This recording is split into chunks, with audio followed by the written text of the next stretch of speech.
In a currently very one-sided meta, it can be exhausting to roll up to a PvP hotspot and see nothing but Hornets and Gladiuses. You're often forced to fight fire with fire and bring the same team comp to even the playing field.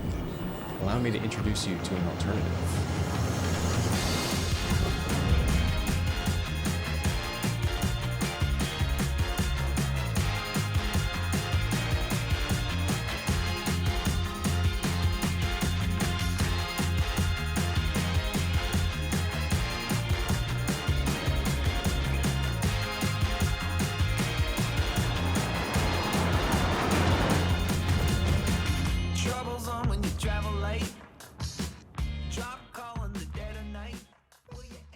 First, let's talk damage. The Hurricane boasts the same hardpoint size and quantity as the F7A Mark II, with two size 4 weapons and a quad size 3 turret. The issue is that you can't actually use all this firepower unless you have someone else to man the turret. The pilot only has access to the size 4s. Well, why wouldn't my friend and I just pull open 2 Hornets, you might ask, and you'd be right to do so. In almost every scenario, team fights are won by the group with more Hornets. It's not my intention to dispute this. This video serves to prove the Hurricane's niche, which I'll explain in my final verdict. For my specific build, I've chosen to give CF337 laser repeaters to the turret. This is the obvious choice, as the CF series has the highest rate of fire and projectile speed of all laser weapons. NDBs could also be used here, but the CFs are more attainable and will always give consistent results. For the pilot, I've decided on Omni-Sky laser cannons. Yes, laser repeaters are considered to be meta this patch, but I think Omnis are a great choice here. Let me explain. As the pilot, it's not your job to be the main damage dealer.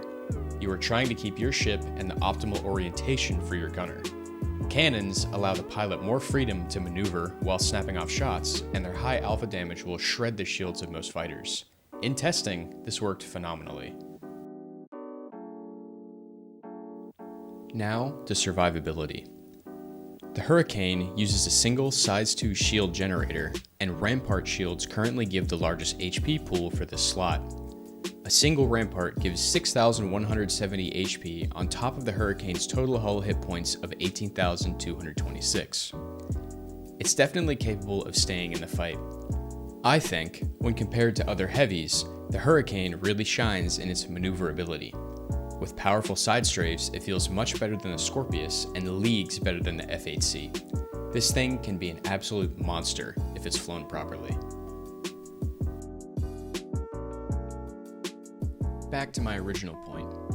Why would I use the Hurricane instead of 2 single-seat fighters? Well, the Hurricane, in my opinion, is useless for higher-level PvP organizations. If you have 2 pilots of equal great skill, they would both be much better off in their own ship. What the Hurricane does well is allowing more casual citizens to be effective in fighter combat. Not everyone has the time or the drive to grind out hours of Arena Commander, and that's okay. It's difficult to understand all the ins and outs of winning a dogfight in Star Citizen, but I feel the Hurricane can help bridge the gap for newer, less experienced pilots who aren't yet comfortable with bringing their own fighters. And for the experienced people who will have to fly, it's a lot of fun to not follow the meta for once. If you've made it this far, I just want to give a heartfelt thank you. I had a blast with this ship, and I'm happy that I can share my journey with you. If you're interested in trying Star Citizen, use my referral code in the description below for some extra perks when making your account. 07, happy hunting.